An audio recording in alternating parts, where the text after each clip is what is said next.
Nós entendemos muito bem que, em tal cenário, o nível de ameaças militares contra a Rússia crescerá por diversas vezes. Presto especial atenção ao fato de que cresce o perigo de um ataque repentino contra nosso país. Nos documentos de planejamento estratégico norte-americanos está inserida a possibilidade do chamado ataque preventivo contra os sistemas de mísseis do inimigo. E nós sabemos quem é o principal inimigo dos Estados Unidos e da OTAN: é a Rússia. Nos documentos da OTAN, nosso país é chamado oficialmente de a principal ameaça à segurança euroatlântica. E na qualidade de uma cabeça de ponte para tal ataque, servirá a Ucrânia. Se nossos antepassados tivessem ouvido isso, eles não acreditariam. E nem nós queremos acreditar nisso hoje, mas é assim. Gostaria que entendessem isso na Rússia e na Ucrânia. Muitos aeródromos ucranianos estão localizados próximos de nossas fronteiras. Uma vez lá, a aviação tática da OTAN, incluindo aeronaves com armas de grande precisão, pode destruir nosso território em sua profundeza até os limites em Volgogrado, Kazan, Samara e Astrakhan. A implantação no território da Ucrânia de sistemas de inteligência eletrônica permitirá à OTAN firmemente controlar o espaço aéreo da Rússia até os Urais. Finalmente, depois que os Estados Unidos romperam o Tratado de Forças Nucleares de Alcance Intermediário, o Pentágono já está desenvolvendo abertamente toda uma gama de armas de ataque terrestre, incluindo mísseis balísticos capazes de atingir alvos a uma distância de até 5.500 quilômetros. Se esses sistemas forem implantados na Ucrânia, eles poderão atingir objetos em todo o território europeu da Rússia, bem como além dos Urais. O tempo de voo para Moscou para mísseis de cruzeiro Tomahawk será inferior a 35 minutos. Para mísseis balísticos da área de Kharkov, de 7 a 8 minutos. E para armas de ataque hipersônicas, de 4 a 5 minutos. Isso é chamado diretamente faca na garganta. E eles, sem dúvida, esperam implementar esses planos da mesma maneira que fizeram repetidamente nos últimos anos, expandindo a OTAN para o leste, empurrando infraestrutura e equipamentos militares para as fronteiras russas, ignorando completamente nossas preocupações, protestos e advertências. Desculpe, eles apenas cuspiram neles e fizeram o que quiseram, o que acharam melhor. E claro, eles também pretendem continuar a se comportar de acordo com o conhecido ditado: o cachorro late, mas a caravana segue em frente. Direi imediatamente que não concordamos com isso e nunca concordaremos. Ao mesmo tempo, a Rússia sempre defendeu e defende que os problemas mais difíceis sejam resolvidos por métodos políticos e diplomáticos à mesa das negociações. Estamos bem cientes de nossa colossal responsabilidade pela estabilidade regional e global. Em 2008, a Rússia apresentou uma iniciativa para concluir um tratado de segurança europeia. Seu significado era que nenhum único Estado e nenhuma única organização internacional no Euroatlântico poderia fortalecer sua segurança à custa da segurança de outros. No entanto, nossa proposta foi rejeitada do nada. É impossível, dizem eles, permitir que a Rússia limite as atividades da OTAN. Além disso, foi-nos dito explicitamente que apenas os membros da Aliança do Atlântico Norte podem ter garantias de segurança juridicamente vinculativas.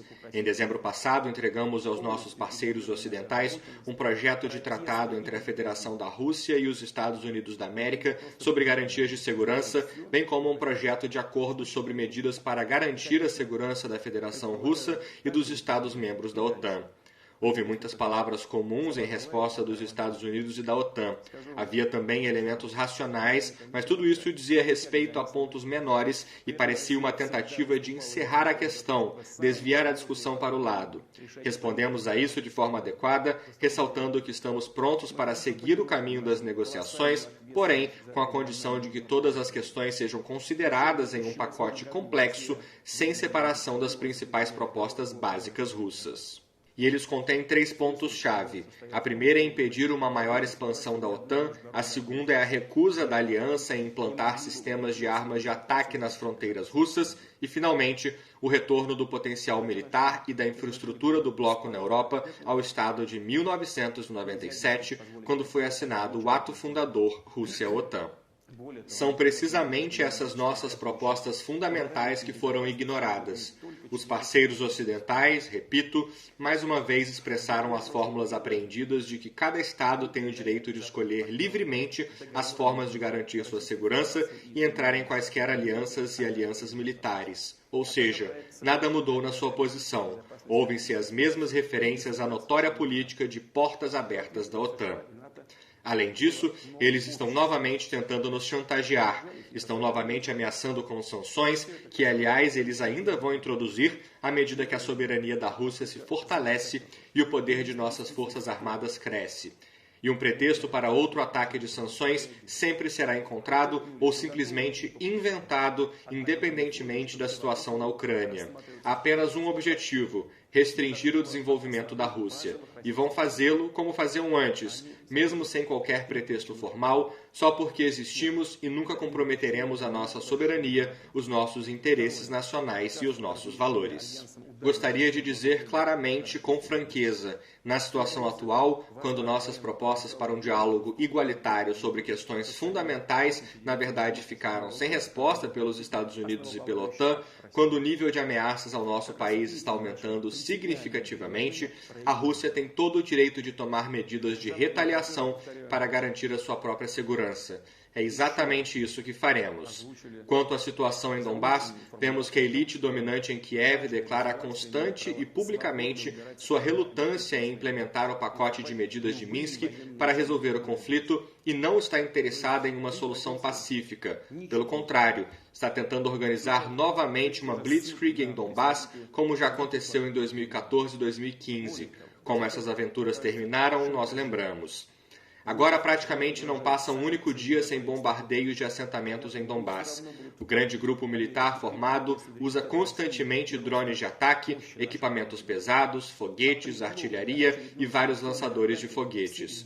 A matança de civis, o bloqueio, a zombaria das pessoas, incluindo crianças, mulheres, idosos, não param. Como dizemos, não há fim à vista para isso.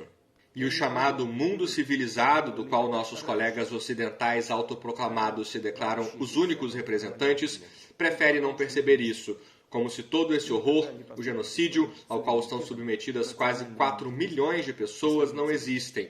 E só porque essas pessoas não concordaram com o golpe de Estado apoiado pelo Ocidente na Ucrânia em 2014, se opuseram à elevação ao posto de movimento estatal em direção ao rude nacionalismo agressivo e ao neonazismo.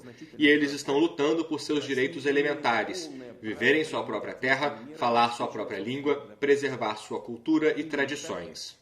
Gostaria de dizer claramente, com franqueza, na situação atual, quando nossas propostas para um diálogo igualitário sobre questões fundamentais, na verdade, ficaram sem resposta pelos Estados Unidos e pela OTAN, quando o nível de ameaças ao nosso país está aumentando significativamente, a Rússia tem todo o direito de tomar medidas de retaliação para garantir a sua própria segurança. É exatamente isso que faremos. Quanto à situação em Donbass, vemos que a elite dominante em Kiev declara constante e publicamente sua relutância em implementar o pacote de medidas de Minsk para resolver o conflito e não está interessada em uma solução pacífica. Pelo contrário, está tentando organizar novamente uma blitzkrieg em Donbass, como já aconteceu em 2014 e 2015. Como essas aventuras terminaram, nós lembramos. Agora praticamente não passa um único dia sem bombardeios de assentamentos em Donbass. O grande grupo militar formado usa constantemente drones de ataque, equipamentos pesados, foguetes, artilharia e vários lançadores de foguetes. A matança de civis, o bloqueio, a zombaria das pessoas, incluindo crianças, mulheres, idosos, não param. Como dizemos, não há fim à vista para isso.